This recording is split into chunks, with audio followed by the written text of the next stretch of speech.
We stand up against dictators. We bow to no one. Neither Israel nor these Jewish students on this campus will ever stand alone. Democrats are fighting for abortion rights. We are fighting to protect Arizona values. They want to paint us as anti-women. Health care, this is not health care. No. Hello, I'm Robert Costa in Washington. Welcome to America Decides. The foreign aid bill is now law. President Biden signed the $95 billion package hours after it cleared the Senate. The majority is earmarked for the wars in Ukraine and Israel. But despite the passage, President Biden took aim at Republicans who stalled those spending plans. Russia has ramped up its airstrikes against Ukrainian cities and critical infrastructure, rained down munitions on brave Ukrainians defending their homeland. And now America is going to send Ukraine the supplies they need to keep them in the fight. CBS News Chief White House correspondent Nancy Cordes and CBS News congressional correspondent Nicole Killian. They keep following the latest on both ends of Pennsylvania Avenue. But we begin with Nancy, who's at the White House. Nancy, thanks for being here. So the president has signed this foreign aid package. What's the mood inside of the White House after this long process? I'd say relief on one hand and, an urgency to get this aid out the door. In fact, they announced today that some of the aid is going to be going out the door right away because these are elements that are already in the U.S. national stockpile that can be sent to Ukraine right away. But frustration as well, because as the National Security Advisor Jake Sullivan put it today, Robert, the Ukrainians have lost some ground because this took 6 months to pass the U.S. House and then the Senate. And as a result of that, he said that Ukraine is going to have to dig itself out of a hole and basically get back to where it was because it had to make do with less artillery. They did also announce or confirm that the U.S. is now providing long-range ATACMS missiles to the Ukrainians. That's something that the Ukrainians have been asking for basically for 2 years. They say they are now giving those to the Ukrainians, but with the stipulation that those have to be used on Ukrainian territory, cannot be used to fire onto Russian territory. Let's listen, Nancy, to what President Biden had to say about the Israel component of this legislation. And with this aid, the United States is going to help replenish Israel's air defense and provide other critical events so Iran can never carry out the destruction it intended with its attack 10 days ago. But at the same time, this bill significantly increases humanitarian assistance we're sending to the innocent people of Gaza who are suffering badly. Nancy, what are you learning from your sources about how President Biden and his top officials are navigating the issue of Israel, Hamas, the protests over Palestine, all at the same time? It's incredibly difficult, Robert, and you have to keep in mind that this is a president who has had a 40-year relationship with the nation of Israel, with Bibi Netanyahu, feels very strongly about standing by Israel, but at the same time acknowledges that the Palestinian people are suffering and has been increasingly vocal about mistakes that he believes the Israelis are making. Obviously, that isn't enough. For protesters around the country, progressives who have criticized his policies. What the National Security Advisor was stressing today was that they have seen a marked increase in humanitarian aid making it to Gaza and specifically to northern Gaza since President Biden essentially delivered an ultimatum to Bibi Netanyahu a couple of weeks ago in a phone call and said, here's what I expect you to do, and I expect you to do it right away. That came in the wake of those World Central Kitchen aid workers being killed in what Israel said was a case of mistaken identity. And so this is the White House trying to make the case that they are having an impact on Israel. They are sort of holding Israel's feet to the fire and that they are getting results. But that is unlikely to be enough for the mounting critics who are speaking up from within the president's own party. A lot of tough issues, but it looks like a beautiful day at the White House. Nancy Cordes, thank you for your reporting. After signing the foreign aid package, President Biden thanked congressional leaders for working together to get it over the finish line. He said they stepped up and did the right thing. Nicole Killian joins us now from Capitol Hill. Nicole, good to see you. This foreign aid package, never a sure thing on Capitol Hill. How has it changed perceptions, if at all, about House Speaker Mike Johnson. Well, certainly House Speaker Mike Johnson has continued to tout the passage of this bill, not only in the House and the Senate, but I think it does speak to the Speaker's creativity, although it took the part of all of the congressional leaders to really move this forward. You had Leader Schumer and Leader McConnell both giving each other a pat on the back and talking about how they worked very closely together, strategizing to get this over the finish line. But, also giving that space to Speaker Johnson to do what he needed to do to try to get this passed. You'll recall that the Senate actually passed this national security supplemental much earlier this year, and then it sat over in the House mostly because of opposition from a number of House Republicans, specifically to that Ukraine aid component. And so what we saw as a result is that Speaker Johnson kind of had to get creative. He broke this up into 4 kind of bite-sized pieces for members, knowing that some would support some components of it and some wouldn't. So that is why you saw that package broken up in the House. But when it came back to the Senate, it was rebundled together. And we've seen the Speaker take similar approaches, even with the continuing resolution several months back, trying to fund the government, where he took that laddered approach. So the Speaker, as he navigates his new role, looking for some innovative options to try to get some of these critical measures passed. I've been reading this afternoon a couple pieces about Speaker Johnson, Nicole. There was an intriguing profile in The Atlantic by Elena Plott, Calabro about Speaker Johnson, and Jonathan Martin in Politico has a column. And both of them hit on some points about how there's still some muscle memory inside the Republican Party about the so-called traditional foreign policy position, but it might come at a cost. Are you hearing anything from your sources about a potential political threat to Johnson because of how he's handled all of this foreign aid? Well, obviously, this threat of a motion to vacate continues to hang over his head, although he is trying to kind of keep the blinders on and keep it moving, if you will. I mean, Congresswoman Marjorie Taylor Greene has been clear even this week, renewing her calls for a new speaker. But keep in mind, in terms of many of the Republicans I've talked to and Democrats, there doesn't seem to be a lot of appetite to, have a sequel to that 3-week drama that we experienced last fall with the ouster of Kevin McCarthy. Also, many members continue to make distinctions, calling Speaker Mike Johnson a good man. And while they don't necessarily agree with his approach, obviously there were some personality conflicts and differences with McCarthy, which is why all Democrats kind of went along with ousting him and Republicans as well. This time around, there seems a willingness on the part of some Democrats potentially to throw Speaker Johnson a lifeline if it comes to it, but also, again, the Republican conference as a whole, when you talk to many members, many of them are concerned about the political implications if Congresswoman Greene were to move forward on this motion to vacate. And Nicole, very quickly, any update on TikTok? Well, obviously, this was tucked into that foreign aid package that both the House and Senate passed. And so technically what this does is it requires TikTok and its parent company, ByteDance, based in China, to divest, that ByteDance must sell its ownership stake in TikTok. That is the hope of lawmakers through this legislation, giving the company 9 months to a year to make that happen. But TikTok already coming out swinging, saying that they intend to take this matter to court and mount a legal challenge. That message coming from CEO Shou Chew earlier today in a TikTok video to users. He tells users they can still use the platform even as they prepare to mount this illegal battle over this legislation. A lot of young voters might have some thoughts about that. Nicole Killian, thank you. More protests against the war in Gaza broke out today on college campuses across the country. Transportation Secretary Pete Buttigieg spoke with our colleague John Dickerson today about the developments and how universities, in his view, can strike a balance between protecting free speech and safety. So many people speaking out about that are exercising their First Amendment rights.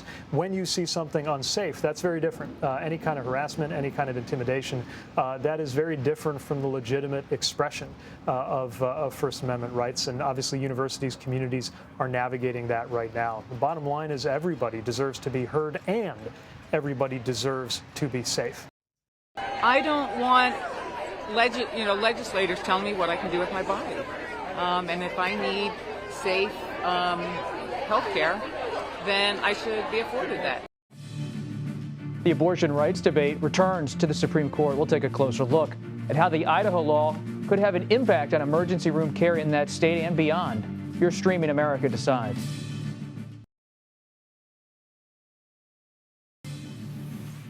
Welcome back. The Supreme Court weighing a major case involving Idaho's near total ban on abortion. At the center of the arguments, a federal law known as EMTALA, which requires hospitals receiving federal funds to stabilize patients facing an emergency medical condition. Everyone understands that licensing laws limit medical practice. That's why a nurse isn't available to perform open heart surgery, no matter the need, no matter her knowledge. The answer doesn't change just because we're talking about abortion. The court should reject the administration's unlimited reading of EMTALA and reverse the district court's judgment. If a woman comes to an emergency room facing a grave threat to her health, but she isn't yet facing death, doctors either have to delay treatment and allow her condition to materially deteriorate, or they're airlifting her out of the state so she can get the emergency care that she needs. One hospital system in Idaho says that right now it's having to transfer pregnant women in medical crisis out of the state about once every other week. That's untenable, and EMTALA does not countenance it. Our friend CBS News legal correspondent Jan Crawford is outside the Supreme Court. Jan, great to see you. The Supreme Court justices appear divided today over this issue. What more can you tell us? Well, first of all, it's a little windy here, so bear with me, Bob. But I mean, it was a fascinating argument. They were sharply divided. I mean, you had three liberal justices who were really giving real life examples of women who they say have been denied potentially life-saving or certainly health-saving care because of laws similar to the one that we see in Idaho, which is, as you mentioned, a near total ban. It allows abortion only to save a woman's life or in cases of rape or incest, but it doesn't have that exception if the woman's health is at risk. So the Biden administration had come into this case and sued Idaho, saying, wait a minute, there's this federal law that you mentioned, EMTALA, and that trumps the Idaho law. That should override that because the federal law requires hospitals that get federal funding to provide that necessarily stabilizing treatment, which could include abortions if that was necessary to protect the woman's health. So they're saying that that federal law is a way to then kind of expand abortion access in Idaho. Now, it was a mixed reception, and it was a really difficult argument to read from the conservatives, because obviously there's 6 conservatives. They kind of carry the day here. And you did see, some of them, like Justice Coney Barrett, asking pretty pointed questions of the first lawyer. You rolled sound bites from his presentation about how this actually operated in practice. It suggested maybe she might be a little sympathetic to what the liberal justices were saying, but then later in the argument, she was really raising questions that suggested that she may be with the conservatives on this issue, as was Justice Kavanaugh. Very hard to read. So this is one I think that we're going to have to wait probably till the very end of June to see how the court is going to resolve this issue of pretty significant implications for other laws across the country. Jan, could you dig a little bit deeper into that implications issue? What are the national implications in your assessment? So it really would affect states like Idaho that have these kind of near total bans. There's 6 other states like Idaho, or another 15 or so that have pretty restrictive bans. Because if the court agrees with the Biden administration and says this federal law is going to override everything, and so hospitals are going to have to provide more abortions than the state laws may have allowed, that's going to significantly undermine those laws that, of course, were passed in the wake of the Supreme Court's decision 2 years ago in Dobbs, which overturned Roe versus Wade and sent the issue back to the states. This would mean that there is still a federal role, a federal law that could come into play and expand abortion access in some of those states that now are greatly restricting it. And that's what the Idaho Attorney General and officials in Idaho are saying that this case is really all about, that the Biden administration is trying to find a backdoor way to expand abortion access by pointing to this law that was passed in 1986, signed by President Reagan, to ensure that hospitals couldn't turn people away in emergencies if they couldn't pay for care. So they're saying that's not what this law was all about, and you can't shoehorn it in to try to expand abortion access. Jan Crawford at the Supreme Court. Thank you so much. We appreciate it. Arizona lawmakers have moved forward in their efforts to repeal a Civil War-era law that bans all abortions except to save a woman's life. The Arizona House of Representatives voted today to repeal this controversial measure. The issue now heads to the state Senate, which is also expected to vote to repeal the ban upheld earlier this month by the Arizona Supreme Court. Shauna Mizell is covering this issue in Phoenix. Shauna, good to see you. What are the bill's chances in the state Senate? Well, the state Senate was already in the process of moving to repeal this 1864 ban. They did a second reading of a repeal bill in the Senate today. So it seems like the support and the votes would be there once this bill reaches the Senate and they convene in a legislative session next Wednesday. A crime like rape is so terrible. Why would we add to that horror by then following it with murder? You know, I think the issue is how do we stop things like rape and incest from happening? I would certainly be a little dismayed, and I would be a little angry toward Republicans who made it happen, and we would have to work a little bit harder to maintain a stronger majority in the legislature like we used to make sure that we can protect the unborn.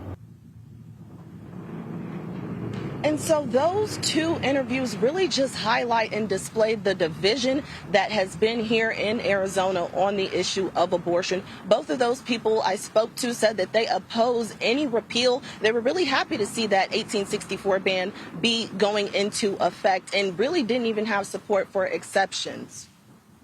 Shauna Mizell in the land of cactuses. We appreciate your reporting. To carry a gun at school is now heading to the governor's desk.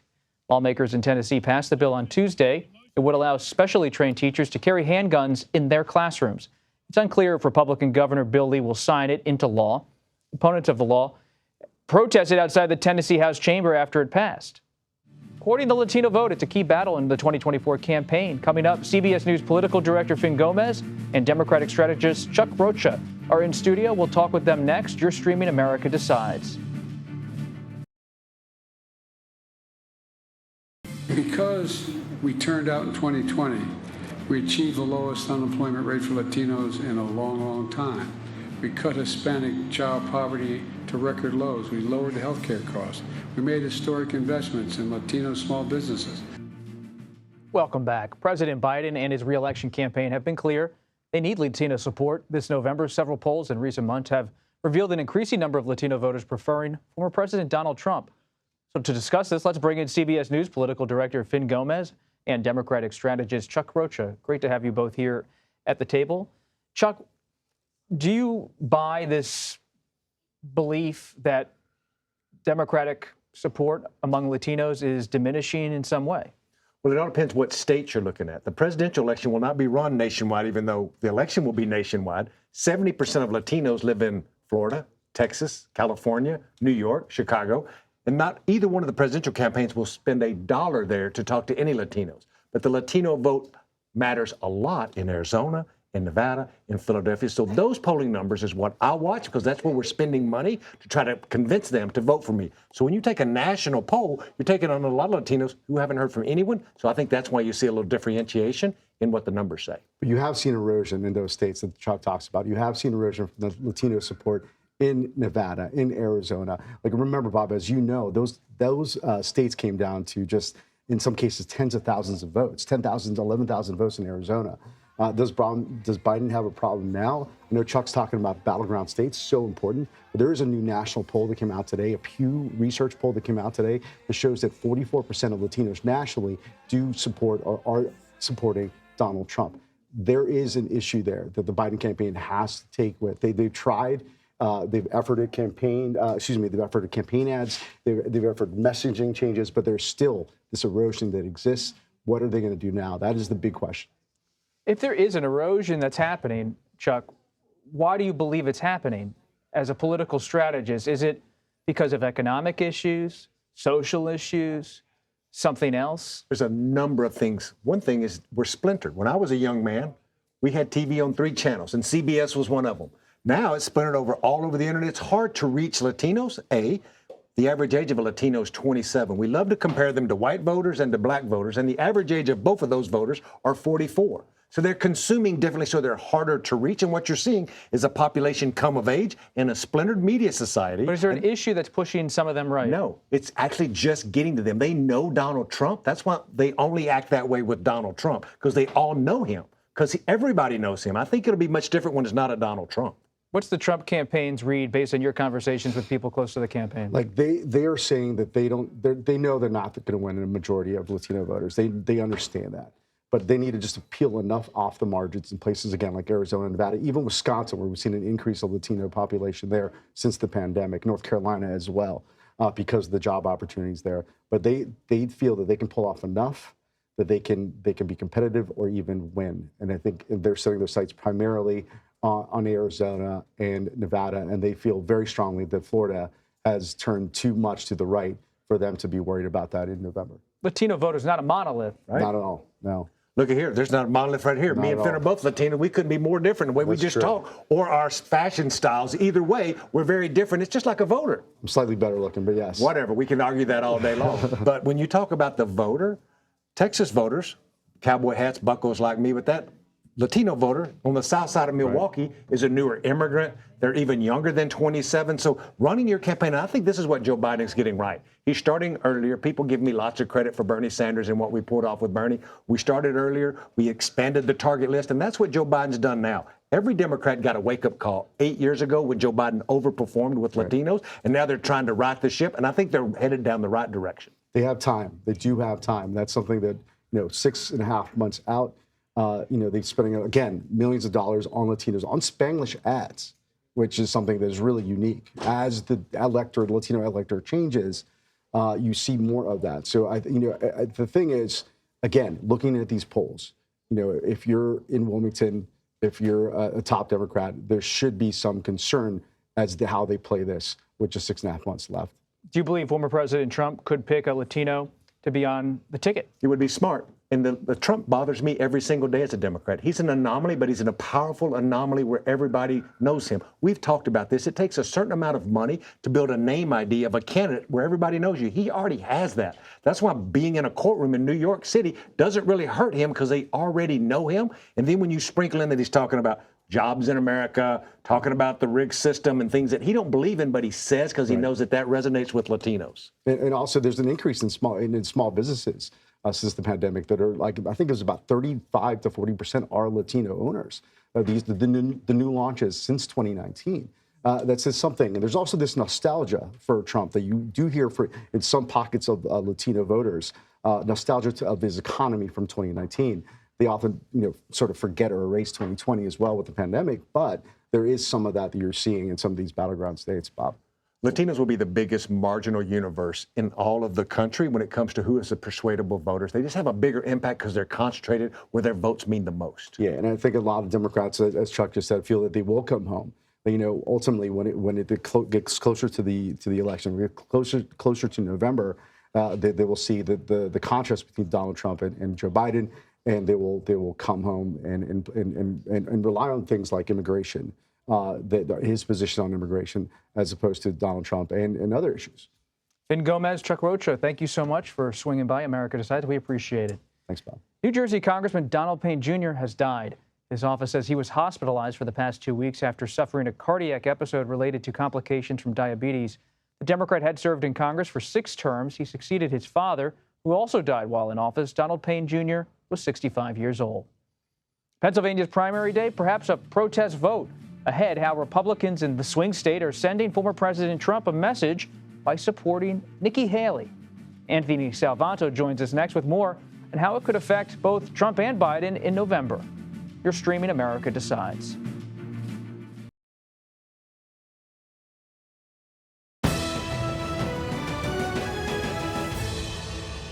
Welcome back. President Biden and former President Trump won their respective primaries in the battleground state of Pennsylvania on Tuesday. But could last night's vote be trouble for Trump? Former UN Ambassador Nikki Haley won more than 16% of the vote in the Republican contest, even though she's, of course, no longer in the race. CBS News Executive Director of Elections and Surveys, Anthony Salvanto, joins us now from Studio 57. Anthony, good to see you. So Nikki Haley, long out of the race, got a sizable slice of the vote. Where did it come from, and what might it mean? How you doing, Bob? Yeah, this is one of those, we all like to read the electoral tea leaves before an election. Well, we've got 157,000 of them here for Nikki Haley, and that just under 17% that you mentioned. But it's the where those votes came from that I think is particularly important. I'm going to zoom in here on the Philadelphia suburbs, Bob, and as you know as well as anybody, these are the places that we all watch to see which way Pennsylvania is going to go because they're going to be pivotal. Now, look at Haley's numbers in Bucks County outside Philadelphia, 19%, better than her statewide. Montgomery County, almost a quarter of the vote. And these are Republican voters who came out after they knew she was out of the race to cast these votes. Why are these areas important? Well, I'm going to take you back to 2020, Bob, and I'm going to show you this because these are places that Joe Biden won. These are places, in some of them, he had pretty tight margins, right? Here's Bucks County at almost 52%. But the thing about these places is they're also the kinds of voters where Donald Trump would hope to cut into some of those margins. They're more affluent. They have college degrees at higher rates. These are the kind of voters we're going to be watching throughout the year, and these are the places where Nikki Haley did relatively better. That doesn't mean, and I'm going to close with this, that doesn't mean they're all going to vote for Joe Biden. In fact, polls tell us most of them are going to come back to Donald Trump. But is this an opportunity for the Biden campaign in that region? Are there sort of votes being left on the table if they don't go out and get these voters? That's going to be a key question. Anthony, you're speaking my language as someone who grew up in Bucks County, Pennsylvania. I have spent many years looking at Bucks County, thinking about Bucks County. And former President Trump, you're right. He's paying attention to Bucks County as well in those collar counties of Philadelphia. He was just in Newtown, Pennsylvania, having a fundraiser, of course, in Bucks County, Pennsylvania. And Brian Fitzpatrick, it's notable, the Republican from Bucks County, won his primary against a conservative challenger. And so those voters who have long supported more centrist Republicans in different respects, maybe a little bit wary of Trump, but do you believe they're going to stay home? And that area of the country is also very much supportive of abortion rights. How is that issue affecting things quickly? Very quickly, Bob, I think you want to look at that the way voters have told us in recent polling that it's about abortion rights for them. But a lot of women have told us by this 3-to-1 margin, just about, that they feel in general after the Roe v. Wade overturn, access to women's reproductive health care more generally is getting harder. And that's how you frame it, Bob. It's interesting. Bucks County was long represented by someone named Jim Greenwood, a Republican who was conservative on economic issues but supported abortion rights. Anthony Salvanto, thank you. Let's dive into all of this, just how former Ambassador Nikki Haley's grip on a sizable share of Republicans in the battleground state of Pennsylvania, how that happened and could affect the race the rest of the year. Matt Gorman and Caitlin Huey-Burns are with us now here at the table in Washington. We appreciate you both being here. Thank you. Matt, you've worked for Senator Tim Scott and many other Republican candidates on a national level. When you see what happened in Pennsylvania, do you see a microcosm for something that could be playing out nationwide among some Republicans skittish about Trump? Or is it more just a protest and they'll come home in November? I think the latter for a very specific reason. Last night, as you mentioned before, Brian Fitzpatrick had a very competitive primary against a challenger that was further to the right. So I think when you see those voters, that's more of a good sign for Brian Fitzpatrick's turnout operation than anything else. He was able to get his voters there who are more moderate in the party. And when they're there, they're going there primarily for Fitzpatrick, and they make a decision in the booth probably as a protest vote against Trump more than anything else. It's interesting how in Bucks County, as I just mentioned to Anthony, a lot of people in Bucks County support abortion rights, even if they're Republican. Are you seeing across the country some of the Republicans who are supportive of abortion rights being a little bit wary of Trump, who nominated people to the Supreme Court who overturned Roe v. Wade? Yeah, I think that's going to be a central question of this election, because we've seen across the country since the overturning of Roe, every time an abortion measure was on the ballot, it has passed. But we have not seen it in a presidential election year. And in places that it will be on the ballot, Arizona, Florida, these will be big test cases for whether, if you support the measure, do you also in turn vote for Biden, right? Is that a direct translation to a vote for Biden? That remains to be seen. We just haven't seen that yet. Certainly, that's what the Biden campaign hopes will do, or at least drive voters to do exactly what you just described. You're coming out for this ballot measure. Can you also pull the lever for us? We'll see if that's effective. In 1980, when Reagan was running, he won the nomination, and then there was some concern in his campaign that he wasn't doing enough to win over more traditional Republicans, so-called moderate Republicans, and so he brings George H.W. Bush onto his ticket. When the Trump people and Trump allies look at these numbers in Pennsylvania, Matt, do you believe this could nudge them towards selecting someone as a running mate who appeals to a more traditional Republican, maybe not Liz Cheney per se, but someone a bit more in that realm of the GOP, or do they just go more in the Trump direction? I think what we've seen from 2016 and his experience over the last 8 years as president and also as non-president now, I think the one thing they're looking for more than anything else is loyalty. I think that's why you see this audition, so to speak, of candidates, whether they're on Sunday shows or on television, talking about how they can defend the president. And you're seeing, whether it was Kristi Noem on Sunday, them slowly migrate their positions to fit in line with Donald Trump. I think the story, if Trump is also elected, as we saw in early 2017, folks from the RNC staffers come in and were that first wave of staffers. I think more than anything else, if he's elected this time, it's going to be staffed with loyalists from the start. I think that's the lesson they've learned.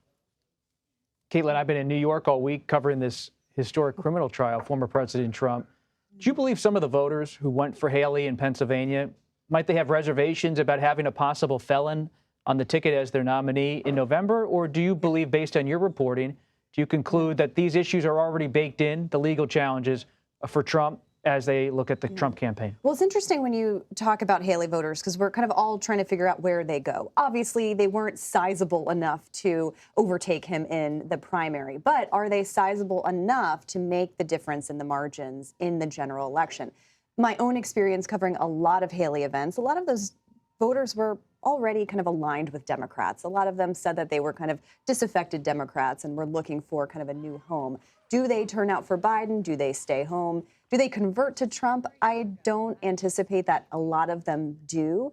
But it also depends on, there are a lot of factors, obviously. You mentioned the Trump trials.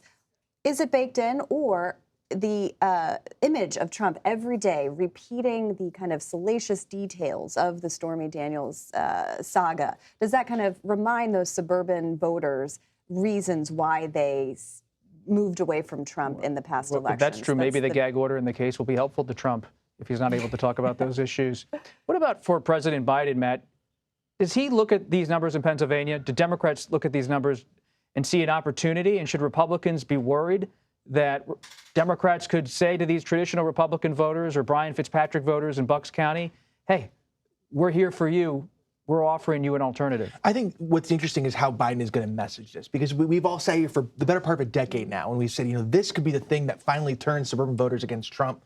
And, it's a competitive race right now. The one X factor that has happened that we've seen a sizable electoral reverberance is the Dobbs decision. How does that affect it? But I think what I keep hearing, from Democrats, the business record, the taxes, this, that. We've been talking about this for a decade and it hasn't changed it. And there's no evidence that one attack or that one, even a conviction, is going to be the thing that breaks the camel's back. If I'm Democrats, the one thing they have an advantage on for issues, and the one new thing that's happened since Trump left office, abortion. You got to press that. Caitlin's been covering it all. And Matt, we appreciate you being here. Matt Gorman, Caitlin Huey-Burns, thanks so much for stopping by. Secretary of State Antony Blinken is in China for a series of meetings with officials and business leaders in the country. He arrived earlier today in Shanghai. Blinken's 3-day trip includes a visit to Beijing for meetings with senior Chinese officials. He is expected to discuss several topics, including China's support for Russia. And as tensions grow between the U.S. and China, what does the Secretary of State hope to achieve during his visit? Margaret Brennan joins us next to help answer that question.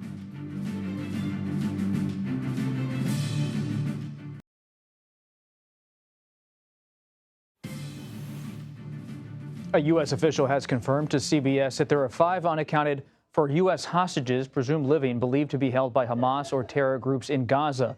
Hamas has released a video that appears to show U.S. Israeli hostage Hersh Goldberg Poland. The White House addressed it earlier today. The moment that we got the video that showed Hersh, we gave it to the FBI Hostage Fusion Recovery Cell.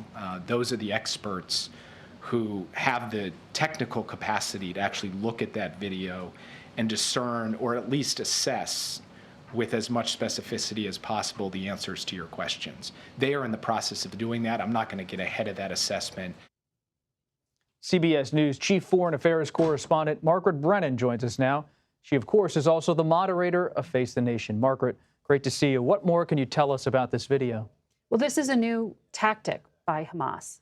Bob, this is the first time we have seen a video like this of a U.S. hostage released publicly. We know it was privately delivered to the White House on Monday. The family also received it. Many officials surprised to see this proof of life in some ways because Hersh's injuries were so grave. And you can see in that video that he is missing his left hand. He sustained injuries on October the 7th. And as his mother has shared publicly, there were concerns about the degree to which he'd be able to survive a severe injury like that one. He makes a number of statements that were clearly made under duress in that video. The White House and the FBI are assessing it to try to determine things like location. Is there anything on the metadata that also can indicate the actual date on which it was filmed? He says it's the 200th day of the war, but they're just trying to get any kind of information they can glean to try to do something with it that could inform Israeli authorities or the U.S. efforts. But the Goldberg-Poland family released their own video today. This has to be incredibly painful to hear your son make these pleas, but in some ways they were relieved in this video, saying it's the first time they've heard their son's voice in 201 days, and it has proved that he is alive. So in some ways it has rejuvenated hope, although the diplomacy currently is completely stalled, and his mother made a plea for that to restart. You've been so vigilant covering these hostages in this conflict and in so many other conflicts people held across the world. You've also been tracking the Secretary of State, Antony Blinken, who is overseas. What are you watching on this particular trip? Well, this is always something to watch very closely because this is the chief adversary to the United States on the global stage, and the only one, as President Biden would say, with the ability to really reshape the global order. Secretary Blinken is arriving with a bit of a threat in his pocket. He has this $8 billion in terms of what Congress has just authorized to shore up the Indo-Pacific in defense of Taiwan. Diplomacy is often thought to be most effective with the threat of force implied, if not at least explicit. And in this visit, he is going to make a few points, including, one, something very key to the election, really pressing China to cut back on the flow of fentanyl or ingredients to make fentanyl to North America and into the United States because it's killing so many Americans and the precursor chemicals made in China, but also on this connection to Russia. We are seeing China and Russia explicitly aligned here. Remember, President Biden laid down this red line saying, do not arm Russia in its war against Ukraine. China's going right up to that line. We have now seen U.S. officials declassify intelligence indicating that Russia and China are co-producing drones, that China is helping rebuild the military-industrial complex that Russia is using. In other words, blowing past U.S. sanctions and helping to have Vladimir Putin potentially win this conflict. So that's something that Secretary Blinken will also be pressing here. We don't know what the consequences are there. The implied threat there might be sanctions. And quickly, in the final minute here, what about Americans wrongfully detained in China? Do they have any hope of their situation being addressed? Bob, we don't talk about these cases enough, but individuals like Texan Mark Svidon, I hear from his mother regularly. She's afraid her son is going to take his own life. He has been, in the words of the State Department, classified under U.S. law as wrongfully detained for crimes he is alleged to have committed when he wasn't even in the country. But there are other Americans, too, here, David Lynn. And before I go, I want to make sure that I mention Kai Lee. We will have Blinken raise these issues. Not clear that there will be any results. Margaret Brennan, thank you so much for your reporting. We appreciate it. Can Robert F. Kennedy Jr. bring skeptics and activists together on the issue of climate change? The independent presidential candidate is talking about the environment in Texas. We'll head there to the Lone Star State next. You're streaming America Decides.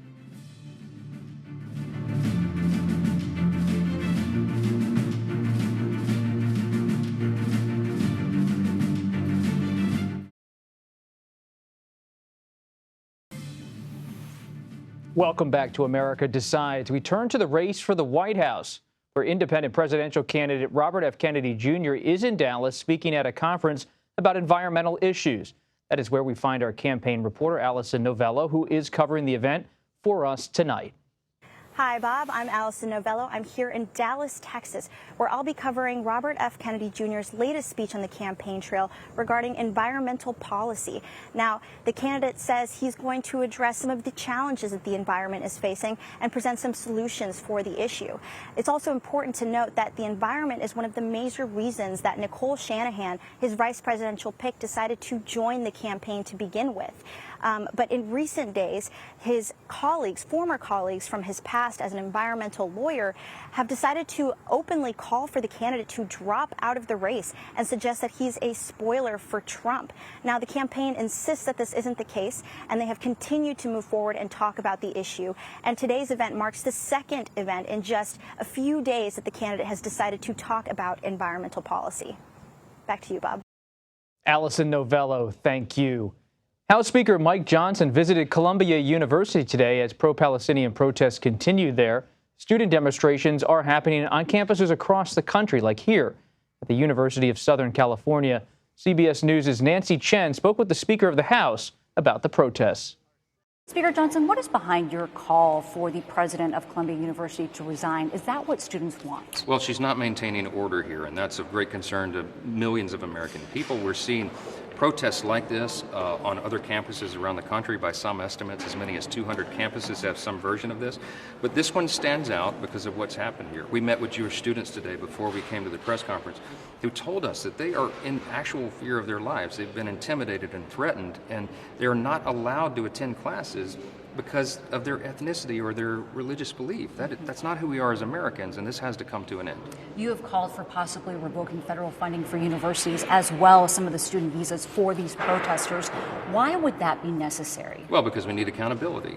This is the precious treasure of American taxpayers, and they do not want to fund this kind of chaos. This is not the free exchange of ideas. This is not respecting the free marketplace of ideas in public debate. This is something very different. They are chanting death to America. They're waving Hamas flags, the vicious terrorists who raped and murdered women and children, cooked infant children in ovens on October 7th. They're siding with them. Hamas came out today with an endorsement statement of these protesters and said these are the next leaders of our country. That is not who we are. But in that group, there are also peaceful protesters. Are they also involved in this group that you think that should have their student visas revoked? Peaceful protest is one thing, but we have a whole subset of students who are in fear of attending class, and the administrators acknowledged it because they said, let's cancel classes.